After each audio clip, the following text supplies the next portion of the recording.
Pop art é a abreviatura em inglês de arte popular, um movimento artístico que utiliza em suas representações pictóricas imagens e símbolos de natureza popular. Teve origem nos Estados Unidos e na Inglaterra.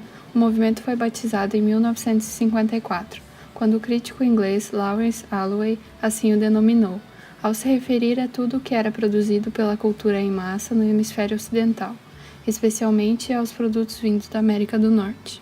Alguns criadores inspirados no movimento dadaísta liderado por Marcel Duchamp decidiram no final dos anos 50 se apropriar de imagens inerentes ao universo da propaganda norte-americana e convertê-las em matéria-prima de suas obras. O movimento pop art apareceu em momento histórico marcado pelo reerguimento das grandes sociedades industriais afetadas pelos efeitos da Segunda Guerra Mundial. Dessa forma, adotou os grandes centros urbanos norte-americanos e britânicos como ambiente para que seus primeiros representantes tomassem de inspiração para criar suas obras. Representava um retorno da arte figurativa, contrapondo-se ao expressionismo alemão que até então dominava a cena artística.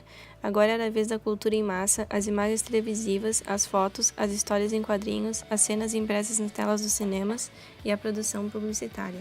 Na década de 20, os filósofos Horkheimer e Adorno já falavam sobre a expressão indústria cultural, para expressar a mercantilização de toda a criação humana, inclusive a de criação cultural.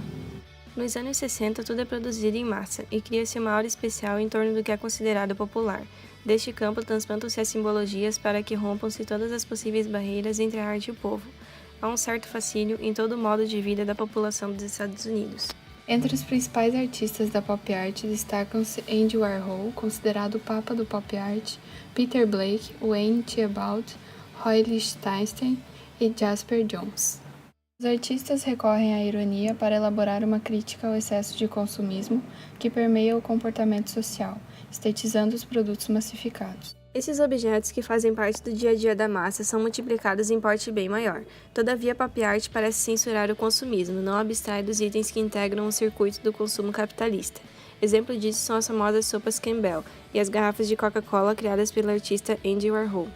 Este ícone da pop art inspirou-se nos mitos modernos, como o representado pela atriz Marilyn Monroe, símbolo do cinema hollywoodiano e do glamour contemporâneo, para produzir suas obras.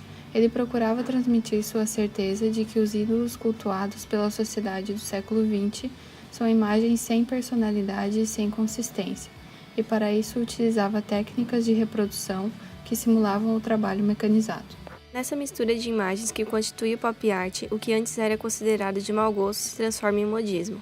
O que era visto como algo sem a menor importância passa a ter a conotação de um objeto sofisticado. Isso porque esses elementos ganham um novo significado diante do contexto em que são produzidos e assumem um valor distinto.